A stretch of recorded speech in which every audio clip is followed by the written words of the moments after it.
Madame, mademoiselle, monsieur, bonsoir et bienvenue dans Le Monde aujourd'hui. Jacques Aristide à Washington, heureux de vous retrouver en cette fin de semaine. Les titres que nous allons développer ce soir.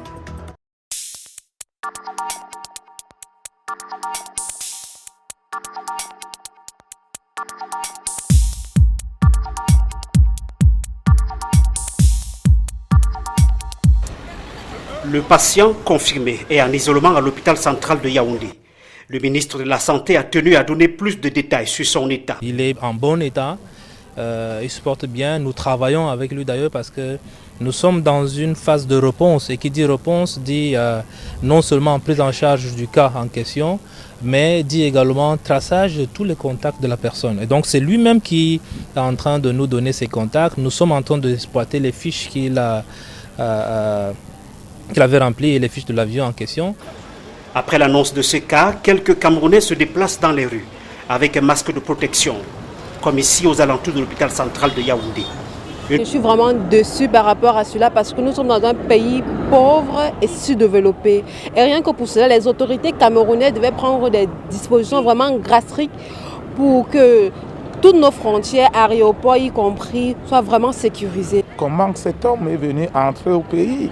Il ne sait pas où, depuis que la maladie est arrivée, il ne sait pas si le MinSanté n'a pas mis un truc au niveau de l'aéroport pour contrôler ceux qui entrent et ceux qui sortent. Une cellule de crise a été créée à la présidence de la République. De plus, le gouvernement maintient le dispositif de prise de température de toutes les personnes qui entrent au Cameroun au niveau des postes frontaliers du pays. Emmanuel Junta pour VOA Afrique, Yaoundé.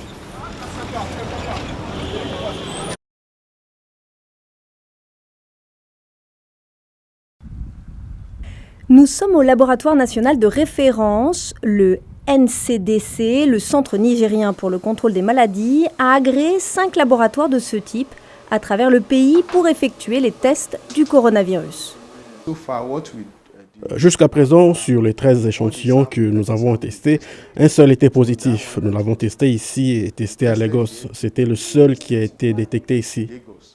Le Nigeria est l'un des 3 seuls pays africains capables de tester le coronavirus en temps réel. Vous avez vu notre équipement, vous avez vu notre personnel.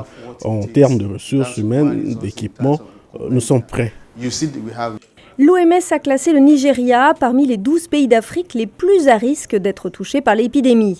Les autorités nigérianes ont lancé des campagnes de sensibilisation et les aéroports sont désormais sous surveillance accrue.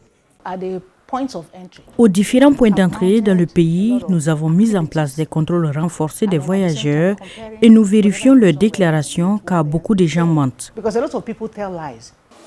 Avec la multiplication des cas de coronavirus en Afrique et dans le monde, les Nigérians s'inquiètent de la propagation du virus, même si les autorités les exhortent à garder leur calme.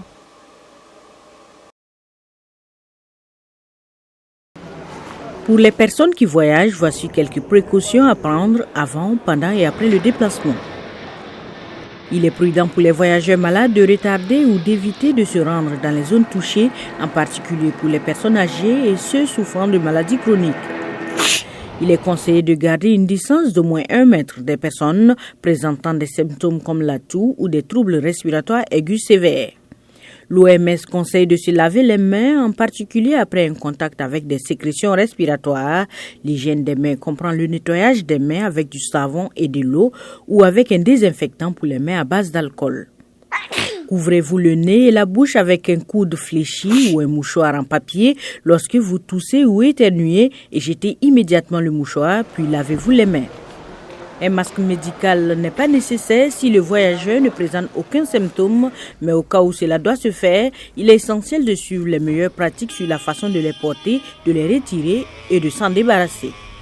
Comme pour tout voyage, il est également conseillé de suivre les bonnes pratiques d'hygiène alimentaire ainsi que les recommandations pour réduire le risque de transmission d'agents pathogènes émergeant des animaux aux humains.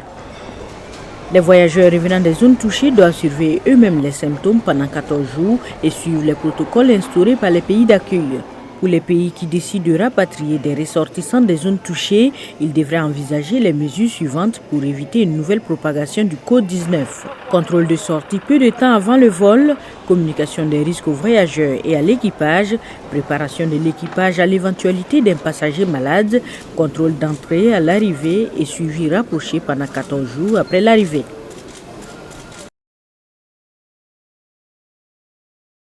La Journée internationale des femmes a pour objectif de célébrer les réalisations économiques, sociales et politiques des femmes. Elle vise également à rappeler qu'il est important de poursuivre un effort mondial en faveur des droits des femmes qui, selon les défenseurs, sont encore bafoués aujourd'hui.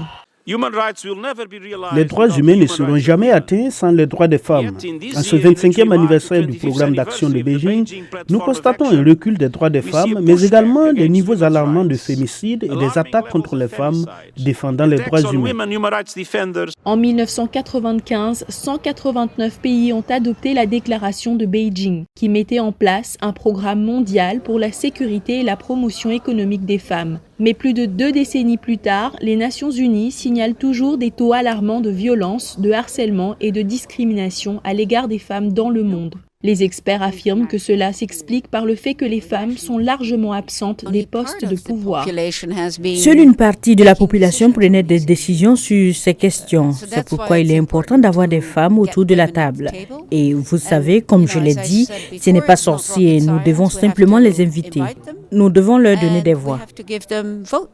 Un rapport d'ONU Femmes, du Plan international et de l'UNICEF montre qu'il y a eu des avancées importantes pour les femmes et les filles dans le domaine de l'éducation. Mais ce n'est pas suffisant. Nous examinons la situation dans le domaine de l'éducation, mais aussi les risques face à la violence, l'accès aux nécessaires d'hygiène menstruelle. Que vous regardez cela comme un ensemble, il n'y a vraiment aucun pays au monde qui atteint l'équité à tous ces niveaux. Selon l'ancien ambassadeur Philip Carter, il faudra de la bonne gouvernance pour résoudre ces problèmes. Vous ne pouvez pas ignorer 50% de la population et vous attendre à faire des progrès économiques et sociaux. À l'approche du 8 mars, les organisations œuvrant pour les droits des femmes appellent à redoubler les efforts en faveur de l'égalité des sexes afin de mettre fin aux violences contre les femmes et les filles dans le monde. Bonsoir Jacques et bonsoir à tous. Les matchs des quarts de finale et un retour en Ligue des champions CAF ont débuté ce soir et présentement l'Espérance de Tunis fait face aux Amalek d'Égypte avec un déficit à combler après sa défaite 1-3 à l'aller au Caire. C'est la mi-temps à Rades et le score est de 1-0 pour l'Espérance de Tunis. Demain, mission compliquée aussi pour le tout-puissant Mazembe qui accueille le Raja Casablanca à Lubumbashi. Les Corbeaux se sont inclinés à l'aller 2-0 à Casa. 2 buts à remonter également à Pretoria pour les Sud-Africains du Mamelodi Sundowns qui ont perdu à l'aller 2-0 au Caire face à Al Ahly. Pour se qualifier pour les demi-finales, l'Étoile du Sahel doit s'imposer avec au moins 3 buts d'écart après sa défaite 2-0 à Casablanca face au Wydad Athletic Club. Et parlant du Maroc, justement, le complexe Moulay Abdellah est bien parti pour accueillir la finale de la Coupe CAF. Le Maroc est le seul pays à avoir proposé l'un de ses stades, le complexe Moulay Abdellah, pour la réception de la finale de la Coupe CAF prévue le 24 mai prochain. Et pour ce qui est de la Ligue des champions, la CAF a indiqué que 3 pays ont présenté leur dossier pour accueillir la finale de cette édition. Il s'agit de la Tunisie qui a proposé le stade de Rades, du Maroc avec le complexe Mohamed V de Rabat et du Cameroun avec le stade de Japoma. La CAF décidera du stade hôte le 12 mars. Et pour rappel, la CAF a décidé en juin dernier que les finales des compétitions interclubs se joueront désormais en match unique. NBA, pour finir, Toronto a gâché le retour de Stephen Curry. Le meneur des Warriors n'a pas fait de miracle la nuit dernière avec Golden State pour son retour en NBA après 4 mois d'absence à cause d'une fracture à la main. Défaite de Golden State 121-113 devant Toronto. Stephen Curry est monté en puissance pendant la rencontre pour finir co-meilleur marqueur de son équipe avec 23 points. Pas suffisant pour renouer avec la victoire pour les Warriors. Par contre, ce succès permet à Toronto, deuxième de la conférence Est, d'être assuré de disputer les playoffs pour la 7e saison consécutive. Voilà, c'est tout pour les sports. On se retrouve la semaine prochaine. Bye bye. Voilà, point final à ce journal. Merci à toute l'équipe et un grand merci à vous, chers amis fidèles de la VOA. Je vous dis très bon week-end. À lundi. Au revoir.